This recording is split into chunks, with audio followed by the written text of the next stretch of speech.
Pues por una razón sencilla, Jaume. Porque ahora nos toca a nosotros. Es nuestro momento. Ya no podemos seguir perdiendo el tiempo, desgastándonos, consumiendo glucosa cerebral de quién tiene la culpa, lo hizo el uno, lo hizo el otro. Es el momento en que cada uno de nosotros digamos, es mi vida, es mi futuro. Es absurdo que pretendamos que las circunstancias mejoren si no estamos dispuestos a mejorarnos a nosotros mismos. Lo que se trata es de que seamos de verdad conscientes de este hecho. Nosotros podemos crear nuestro futuro.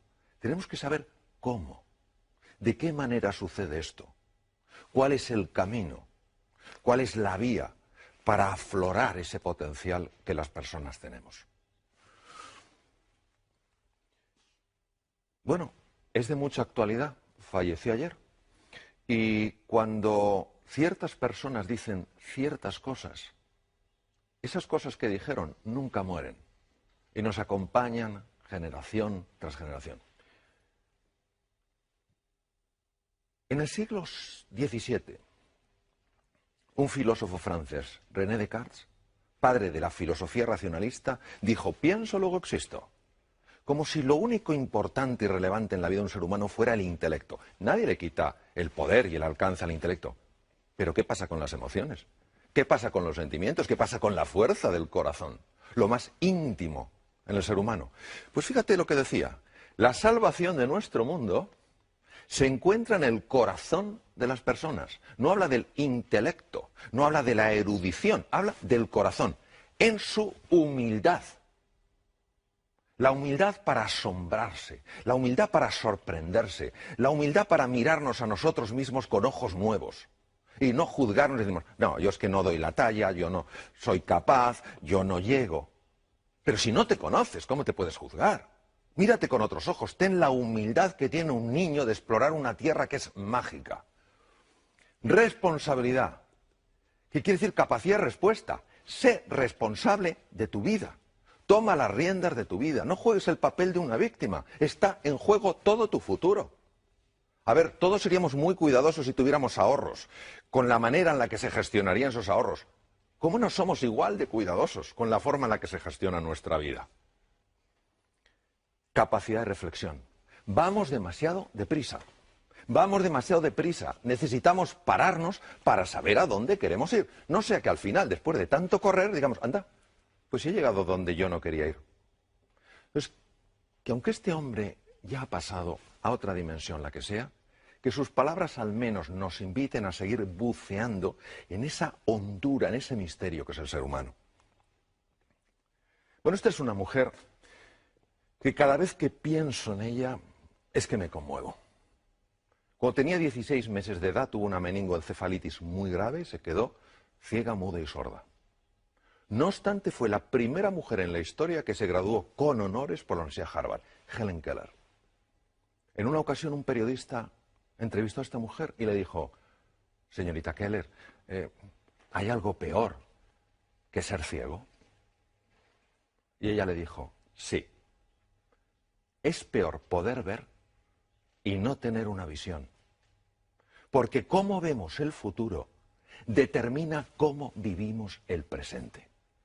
Si yo no creo un futuro ilusionante, si yo no creo un horizonte que tire de mí, ¿cómo en mi día a día voy a actuar con fuerza, con energía y con pasión? No. Miro ese universo que hay ahí lejano y digo, va, no hay nada para mí. Entonces en mi día a día iré con tristeza, iré con desánimo.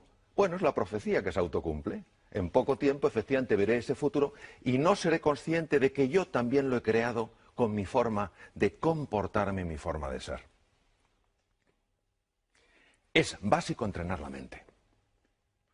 La mente es algo de tal complejidad que es muy difícil definirla y mucho menos con 4 o 5 palabras. ¿Qué es entrenar la mente? Lo primero es entrenar la atención. No perdamos más el tiempo enfocándonos en lo que está mal. Vamos a enfocarnos en lo que podría estar bien. No en quién tiene la culpa, sino en qué podemos hacer nosotros juntos. Vamos a usar la imaginación no para generar angustia y preocupación. Ay, ¿cómo va a ser mi vida mañana y pasado? Sino generar posibilidades, algo que nos ilusione. Tenemos que ser capaces, además, de parar ese diálogo incesante que nos pone la cabeza a estallar, con desesperanza, con desánimo, con desilusión. Necesitamos entrenarnos en la reflexión. La palabra inteligencia viene de la raíz latina, interlegere, que quiere decir mirar dentro. Pero ¿qué pasa? Que cuando estamos hablando de entrenar la mente nos suena un poco extraño. ¿Cómo? ¿Es que una persona que quiera aprender un nuevo idioma no tiene que entrenarse? ¿Es que alguien que quiera aprender un nuevo deporte no tiene que entrenarse? Porque la mente no se va a entrenar. Necesitamos entrenarnos en fortaleza mental y en fortaleza emocional. Porque el mundo en el que estamos es un mundo complejo e incierto. Pero una cosa es la complejidad y la incertidumbre y otra es la desorientación. No podemos estar además desorientados. ¿Cómo nos orientamos? A través del entrenamiento mental. La creatividad es básica, todos lo sabemos. ¿Por qué es tan importante la creatividad? Porque es la que te permite aprovechar las posibilidades que la realidad te ofrece para crear un campo de juego que te abra nuevas oportunidades. ¿Pero qué nos pasa? Nos pasa que cuando pensamos en la creatividad pensamos que para ser creativo hay que haber pasado por la universidad, hay que tener 27 másters, etc. Eso no es verdad. La creatividad es consustancial con el ser humano, está en cada uno de nosotros. No hay un solo ser humano que no sea creativo. Lo que pasa es que muchos que sí creen que no son creativos. Y entonces no crean nada novedoso porque ellos no creen que en su interior hay ese potencial. La clave para la creatividad es la pasión. Tenemos que encontrar esa palanca emocional, ese motivo, esa ilusión que nos levante por la mañana con hambre de hacer algo nuevo, de encontrar la relación entre cosas que aparentemente no están relacionadas. Por eso el estado de ánimo es clave, que creamos en nosotros y nuestro potencial. Hay que buscar los recursos emocionales. A ver, si somos honestos con nosotros mismos y empezamos a pensar con calado y con hondura, ¿por qué no hemos conseguido ciertas cosas en la vida? Nos daremos cuenta que la mayor parte de las veces no ha sido por falta de conocimientos o falta de erudición, sino porque nos ha faltado pasión, o nos ha faltado compromiso, o nos ha faltado determinación, o nos ha faltado autoconfianza.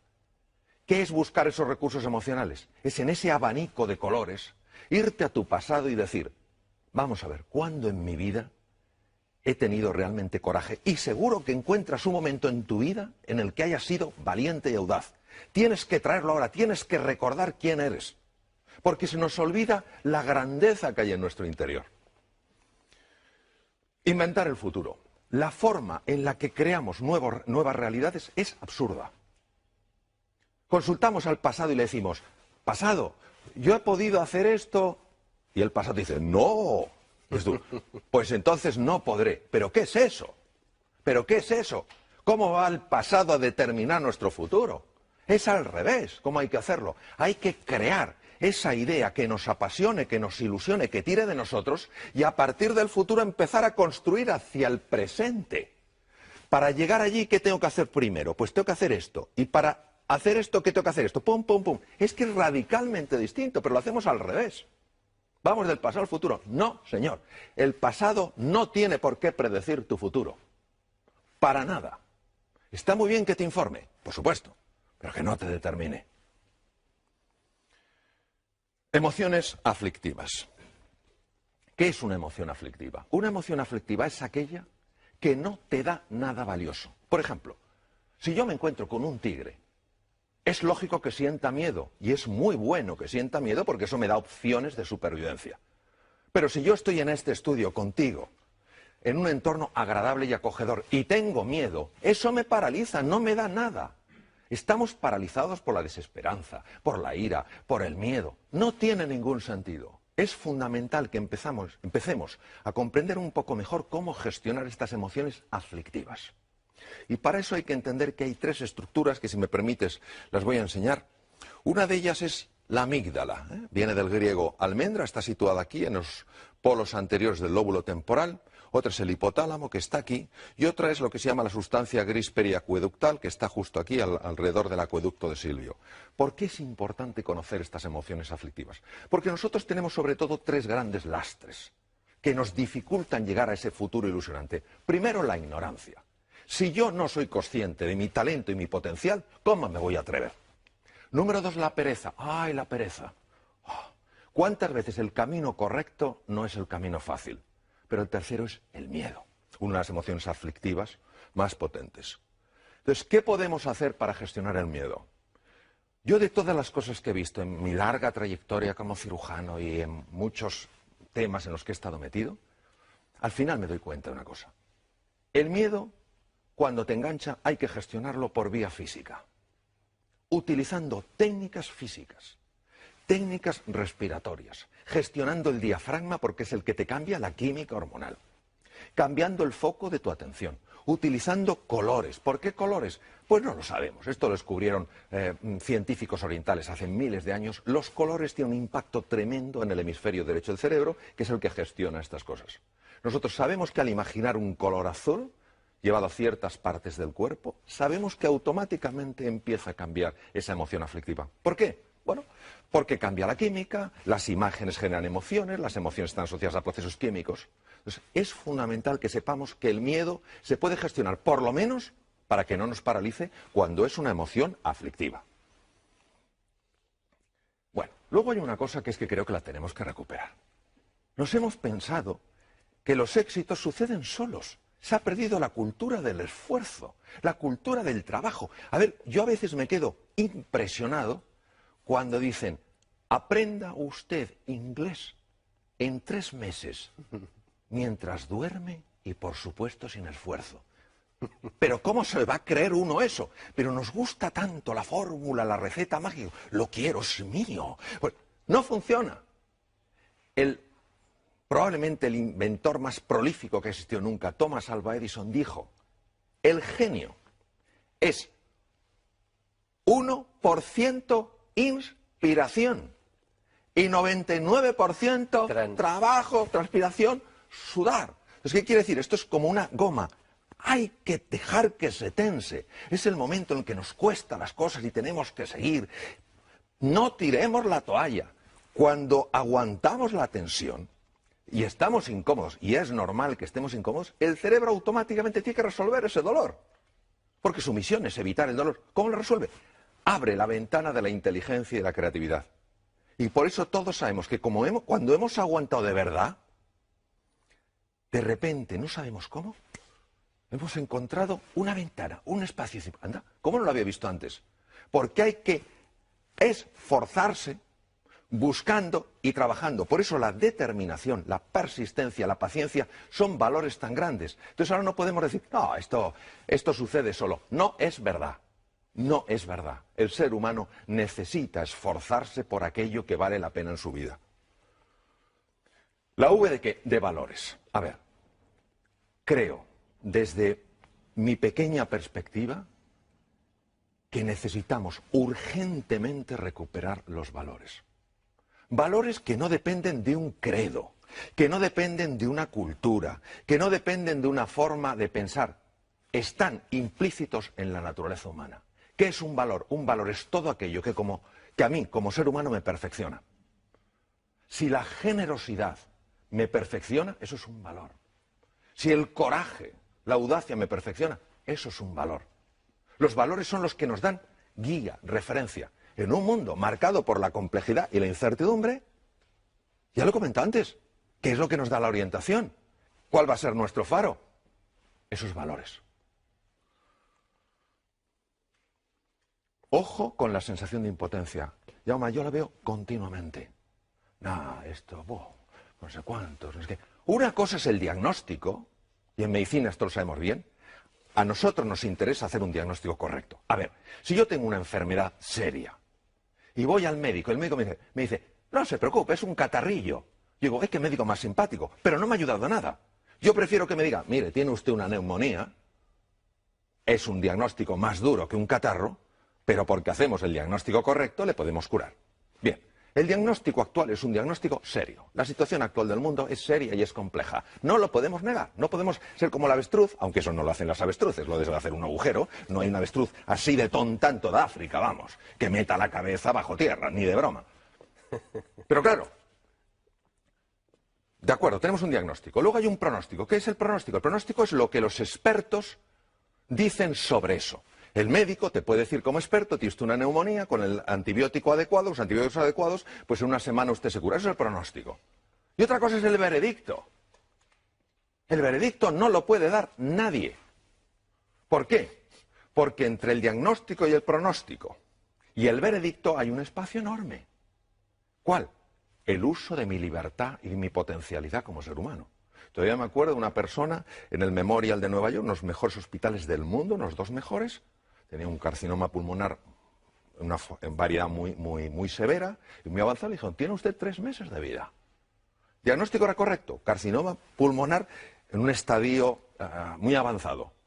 Pronóstico, desde el punto de vista estadístico, usted tiene 3 meses de vida, pero se lo dijeron como un veredicto, usted tiene 3 meses de vida. Y este señor dijo, lo siento, compro su diagnóstico, compro su pronóstico, pero no su veredicto. Tengo demasiadas cosas que hacer.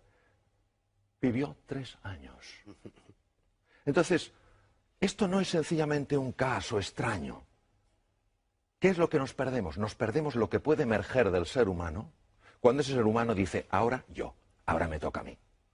Pero esta es la historia de Sísifo, condenado por Zeus, un dios más bien poco piadoso, a subir una piedra y cuando la había llevado a lo alto de la colina, la propia piedra bajaba y él volvía a hacerlo. Esto lo estoy viendo continuamente, la sensación de desesperanza. Haga lo que haga, para nada sirve. ¡Claro que sirve! ¿Cómo no va a servir? De hecho, es lo único que sirve. Pero si tú crees que no sirve, dejarás de esforzarte como te puedes esforzar. Y entonces se cae en la desesperanza. Este es el drama de hoy. El drama de hoy no es ya la dificultad que hay, que es real, sino nuestra sensación de impotencia que le está acompañando. Uno se pregunta, ¿por qué tuvo tanto impacto esta película durante la Segunda Guerra Mundial? Porque habla de las creencias. Son 3 personajes que van con Dorothy, cada uno se ve limitado por algo. Y hay un mago que se supone que es un ser enorme, con unas voces tremendas, y al final se dan cuenta que es un hombre con una megafonía. Es chiquitín, y tiene una megafonía. Así son nuestras creencias limitantes, esos programas que tenemos metidos. No puedes, no llegarás, no serás capaz. Pero si esos son puras entelequias. Lo que pasa es que las vivimos como reales. El oráculo de Delfos. Un griego está consultando al oráculo de Delfos. Es importantísimo que sepamos que nosotros podemos escuchar 2 tipos de voces. La primera voz es la de la jaula de grillos. No puedes, no eres capaz, no hay salida, tú ni siquiera lo mereces. A eso no hay que escucharla. Y hay otra que es el maestro interior, que te dice confía en ti, cree en ti. ¿Cómo notas que te habla uno u otro? Es muy fácil notarlo. Cuando te habla el maestro interior, notas paz y serenidad. Cuando te habla la otra persona, la otra voz, lo que notas es crispación, tensión y desánimo. Es fundamental que prestemos atención a la voz que nos ayuda, no a la que nos anula. Bueno, esto a mí como médico me impacta profundamente. La actitud, ¿qué es la actitud? La actitud es cómo me posiciono yo frente a una realidad. Está más que demostrado médicamente que la actitud de una persona frente a una enfermedad afecta a todos estos niveles. Los linfocitos, ¿qué son linfocitos? Células que atacan bacterias, virus, tumores. Células fagocíticas, los fagocitos, lo mismo, los engloban de otra manera. Macrófagos, son el servicio de limpieza del organismo. Se ingieren, destruyen todos esos detritus para que no se infecten. Anticuerpos, fibroblastos, generadores de la cicatriz. Todo esto es afectado por la actitud. Y uno dirá, ¿pero cómo es posible? Porque la actitud afecta mis emociones. Mis emociones son procesos químicos. Y todas estas células que vemos en la pantalla tienen receptores para esas moléculas. Claro, no es lo mismo que a un linfocito que tiene que pelear con una bacteria se le pegue la molécula del entusiasmo que la del desánimo. Porque imagínate un linfocito acercándose a una bacteria con la molécula del desánimo y el propio linfocito, claro, en el lenguaje linfocítico, diciendo, oh, yo con esta bacteria no tengo nada que hacer, yo me voy. Pero es que es así, es decir, lo digo en un plan un poco desenfadado, pero es que es así. Es que se ha demostrado que estas células reaccionan de manera radicalmente diferente según las moléculas de la emoción que se ajusten. Nelson Mandela, se puede aprender tanto de este hombre, que podía haber odiado tanto a sus carceleros. Tanto, tenía tantas razones. Y lo único que le importó es la reconciliación. Y él decía que la última libertad, la que nunca te quitarán, es tu libertad interior, tu libertad creativa. Claro que la libertad para moverte, esa te la pueden quitar. De hecho, él estuvo encarcelado 27 años en Robben Island. Pero tu libertad interior, ¿cómo quieres tú posicionarte frente a algo? Él eligió posicionarse no desde el odio, sino desde la voluntad de la reconciliación. Porque él sabía que no era el único prisionero, sabía que sus propios carceleros eran prisioneros de su propio odio. Vaya mensaje. Hombre o máquina, no podemos estar esclavizados por programas mentales. Por programas mentales que nos alteran. No somos criaturas que solo reaccionemos, que nos pinchan y quitamos el brazo, que nos queman y quitamos el otro brazo. Hemos de recuperar nuestra libertad interior y decir, de acuerdo, esta situación es dura, esta situación es compleja, no me gusta. Yo, si hubiera podido, no la hubiera elegido, pero me ha tocado. ¿Qué puedo hacer para relacionarme con esa situación con mucha más potencia y mucha más energía? Entonces, en ese momento, cuando yo utilizo mi libertad interior, mi libertad creativa, ¿qué es lo que me hace verdaderamente humano? Salgo de la dimensión de máquina. Ya no reacciono, ya no soy alguien que dependa exclusivamente de las circunstancias. Soy influido por las circunstancias, pero no soy determinado por ellas. Bueno, esto de llegar a las reuniones. A ver, ¿cuántos problemas tenemos hoy? Muchos. Pero si la energía para resolver problemas, esa es una energía que nos debilita. Lo que hay que decir es, señores, ¿qué desafíos tenemos hoy sobre la mesa? Se ha visto, cambiando palabras, problemas por desafíos, cómo la sangre cambia, porque cambian las hormonas, cambian las moléculas de las emociones. Entonces, vamos a dejar de hablar tanto de lo que está mal y vamos a hablar un poquito más de qué está pidiendo de nosotros la vida. Pues la vida lo que está pidiendo es que demos la talla que por naturaleza tenemos. Voy a terminar con 3 animales. Los 3 para mí tienen un mensaje. Adoro la naturaleza. Adoro la naturaleza. El águila tiene visión. Visión de alcance. No nos podemos quedar con la superficie, hay que ir más allá. No podemos tener una visión superficial, tenemos que ir con más profundidad. No podemos tener una visión estrecha, tenemos que ver una visión más ancha. Es un mundo ya todo conectado. La ley de sistemas está presente. Claro, esto llama a ese entrenamiento de la mirada, a mirar las cosas de una manera desacostumbrada. Segundo, el león. ¿Por qué el león duerme 2/3 partes del día? Uno dirá, porque tiene mucho sueño. No digo que no, pero porque confía en él, porque confía en la vida, porque confía en los demás. Es la confianza. Y el tercero es el actuar estratégicamente. A ver, todo esto, si solo se queda en un revulsivo emocional, en algo que me ilusiona, en algo que me entusiasma, pero no cojo yo y digo, y ahora me toca mirar el primer paso, no sirve para nada. Entonces, la actuación estratégica, es decir, bueno, quiero llegar aquí, ¿qué 4, 5, 6 cosas puedo poner en marcha simultáneamente para encaminarme? Si realmente nosotros creemos que podemos, vamos a subir muchísimo las posibilidades de poder. En la vida, Jaume, tú lo sabes igual que yo, solo tenemos una seguridad. En un momento determinado nos vamos a otra dimensión. Ahora, nosotros podemos jugar con más posibilidades. De eso se trata. Creyendo más en nosotros, en todos nosotros, y poniéndonos en marcha como aquellos que creen, desde luego es así como inventamos nuestro futuro. Doctor, li sembla? Començo amb el primer, amistat. Amistad viene de la raíz latina amare, amar. La amistad es aquello que hace que una persona jamás se sienta sola. Que sepa que puede ser ella misma sin ser por eso aceptada o rechazada. Porque se la quiere por quien es como ser humano, no por lo que tiene o por cómo se comporta.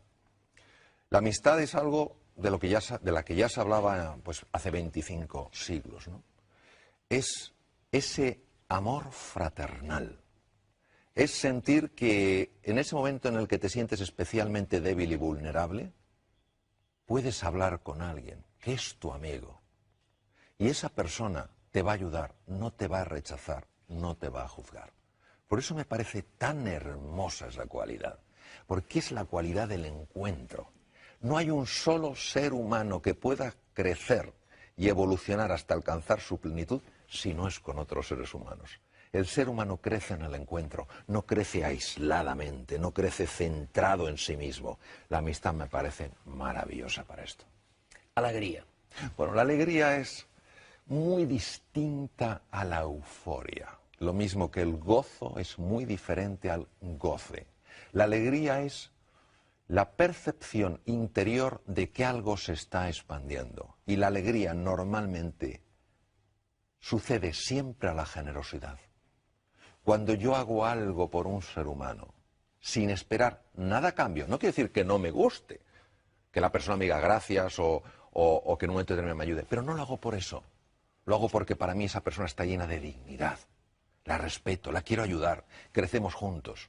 Entonces, cuando yo hago eso sin esperar nada a cambio, surge una emoción única, especial, que es la alegría. Reflexió. Ay, la reflexión, querido Jaume, la reflexión. En un mundo que va... La reflexión es igual al viaje interior. Es estar dispuesto a hacer el trabajo en mí mismo que necesito para transformar mi forma de ser. No para convertirme en quien debería de ser, sino para sacar a flote mi verdadero ser. Nos pasamos la vida intentando cambiar a los demás. Y tengo una noticia. Eso no funciona. No funciona. Porque cuando tú notas que alguien te está intentando cambiar, porque se supone que no haces las cosas o que no eres una persona suficientemente completa, te resistes. Pero cuando uno a sí mismo se dice, oye, yo esto lo tengo que cambiar. En el momento en el que tú te lo dices a ti mismo, ahí es cuando empieza el cambio. Eso sin reflexión no sucede. Compassió. Ay, la compasión. Compasión quiere decir conectar con la pasión, con el sufrimiento de un ser humano. Es la base de la empatía. No implica estar de acuerdo con lo que una persona hace. Es intentar entender por qué lo hace. Cómo está viendo las cosas para actuar así. Es la base del encuentro entre dos seres humanos. Evita que reaccionemos. Y lo que invita es a explorar, a buscar, a comprender para poder ayudar. Compromís. Bueno, voy a poner un ejemplito. Yo comprendo que es posiblemente conocido. Me gusta ponerlo. El compromiso no es la implicación. El compromiso es mucho más serio. Y suelo poner el ejemplo, posiblemente sea conocido, aún así, es muy gráfico. Plato de huevos fritos con bacon. La gallina implicada, el cerdo comprometido. Se deja la piel. Entonces, el compromiso es cuando tú dices, esto sale sí o sí. Me caeré 27 veces. Cometeré 50 errores. Siempre me levantaré una vez más de las que me caiga. El compromiso solo lo llevas a cabo cuando algo es un valor tan importante que dices, hay demasiado en juego. Y cuando una persona está comprometida de verdad en algo, ahí es cuando empieza a emerger la grandeza que hay en el interior. Em salto, doctor Mario Alonso, dos valors perquè vostè n'ha parlat bastant durant la seva presentació, que és creativitat i entusiasme. I passo directament al valor de la fe. Fe es creer sin tener evidencias. Creo firmemente que la fe mueve montañas y que las montañas a veces más grandes no son las que vemos ahí fuera, sino las que tenemos dentro.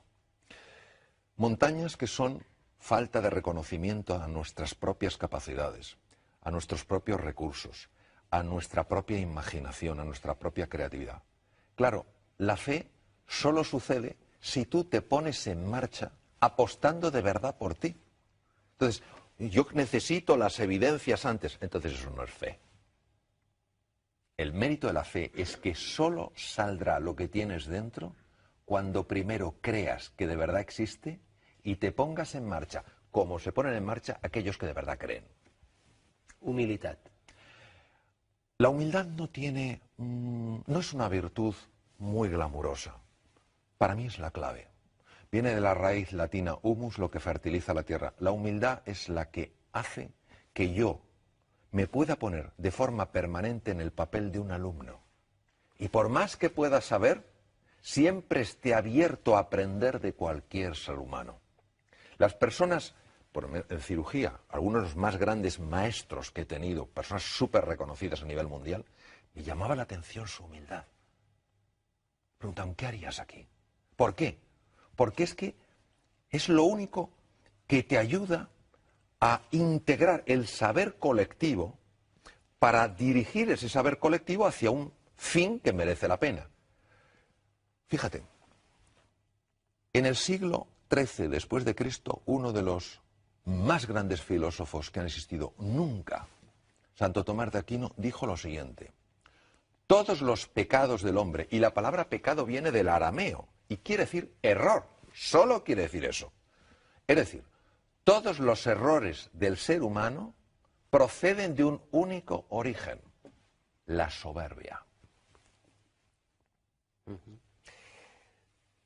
Mario Alonso, en el seu llibre hi ha moltes frases. Mario Alonso Puig. Mario Alonso Puig.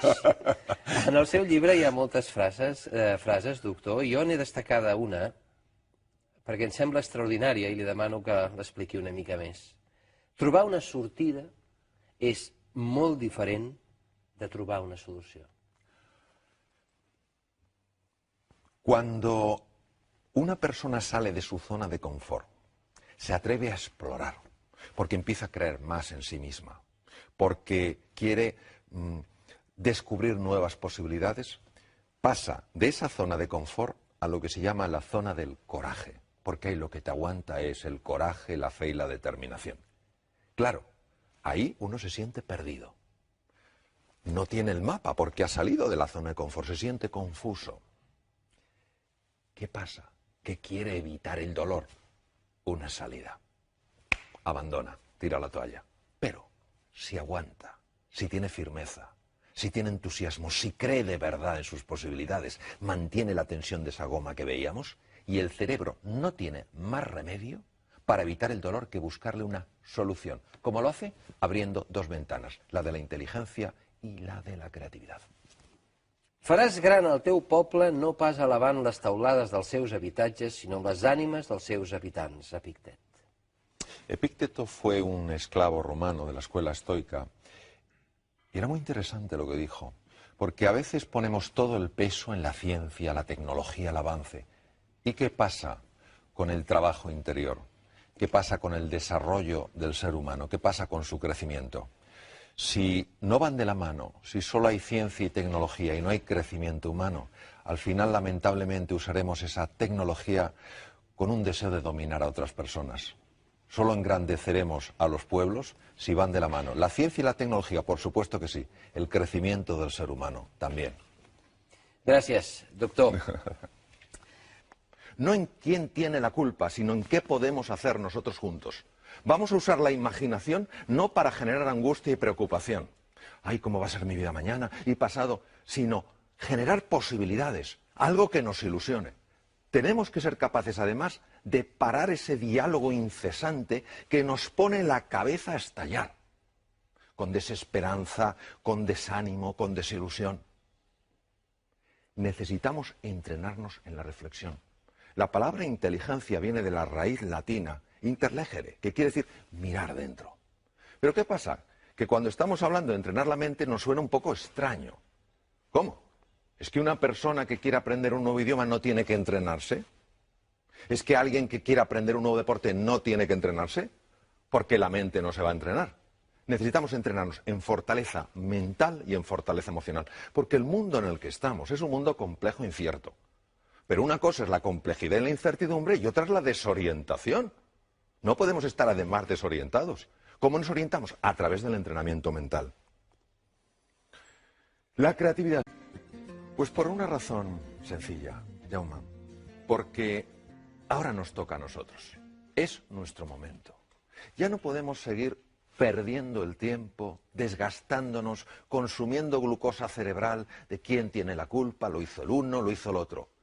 Es el momento en que cada uno de nosotros digamos, es mi vida, es mi futuro. Es absurdo que pretendamos que las circunstancias mejoren si no estamos dispuestos a mejorarnos a nosotros mismos. Lo que se trata es de que seamos de verdad conscientes de este hecho. Nosotros podemos crear nuestro futuro. Tenemos que saber cómo, de qué manera sucede esto. cuál es el camino, cuál es la vía para aflorar ese potencial que las personas tenemos. Bueno, es de mucha actualidad, falleció ayer, y cuando ciertas personas dicen ciertas cosas, esas cosas que dijeron nunca mueren y nos acompañan generación tras generación. El papel de una víctima, está en juego todo tu futuro. A ver, todos seríamos muy cuidadosos si tuviéramos ahorros, con la manera en la que se gestionarían esos ahorros. ¿Cómo no somos igual de cuidadosos con la forma en la que se gestiona nuestra vida? Capacidad de reflexión. Vamos demasiado deprisa. Vamos demasiado deprisa. Necesitamos pararnos para saber a dónde queremos ir. No sea que al final, después de tanto correr, digamos, anda, pues he llegado donde yo no quería ir. Entonces, que aunque este hombre ya ha pasado a otra dimensión, la que sea, que sus palabras al menos nos inviten a seguir buceando en esa hondura, en ese misterio que es el ser humano. Bueno, esta es una mujer que cada vez que pienso en ella es que me conmuevo. Cuando tenía 16 meses de edad tuvo una meningoencefalitis muy grave y se quedó ciega, muda y sorda. No obstante, fue la primera mujer en la historia que se graduó con honores por la Universidad de Harvard, Helen Keller. En una ocasión un periodista entrevistó a esta mujer y le dijo, señorita Keller, hay algo peor que ser ciega. En el siglo XVII, un filósofo francés, René Descartes, padre de la filosofía racionalista, dijo, pienso, luego existo. Como si lo único importante y relevante en la vida de un ser humano fuera el intelecto. Nadie le quita el poder y el alcance al intelecto. Pero ¿qué pasa con las emociones? ¿Qué pasa con los sentimientos? ¿Qué pasa con la fuerza del corazón? Lo más íntimo en el ser humano. Pues fíjate lo que decía. La salvación de nuestro mundo se encuentra en el corazón de las personas. No habla del intelecto, no habla de la erudición, habla del corazón, en su humildad. La humildad para asombrarse, la humildad para sorprenderse, la humildad para mirarnos a nosotros mismos con ojos nuevos. Y no juzgarnos y decimos, no, yo es que no doy la talla, yo no soy capaz, yo no llego. Pero si no te conoces, ¿cómo te puedes juzgar? Mírate con otros ojos, ten la humildad que tiene un niño de explorar una tierra que es mágica. Responsabilidad, que quiere decir capacidad de respuesta. Sé responsable de tu vida. Toma las riendas de tu vida, no juegues el ego. Y ella le dijo, sí, es peor poder ver y no tener una visión. Porque cómo vemos el futuro determina cómo vivimos el presente. Si yo no creo un futuro ilusionante, si yo no creo un horizonte que tire de mí, ¿cómo en mi día a día voy a actuar con fuerza, con energía y con pasión? No. Miro ese universo que hay ahí lejano y digo, va, no hay nada para mí. Entonces en mi día a día iré con tristeza, iré con desánimo. Bueno, es la profecía que se autocumple. En poco tiempo efectivamente veré ese futuro y no seré consciente de que yo también lo he creado con mi forma de comportarme, mi forma de ser. Es básico entrenar la mente. La mente es algo de tal complejidad que es muy difícil definirla y mucho menos con 4 o 5 palabras. ¿Qué es entrenar la mente? Lo primero es entrenar la atención. No perdamos más el tiempo enfocándonos en lo que está mal. Vamos a enfocarnos en lo que podría estar bien.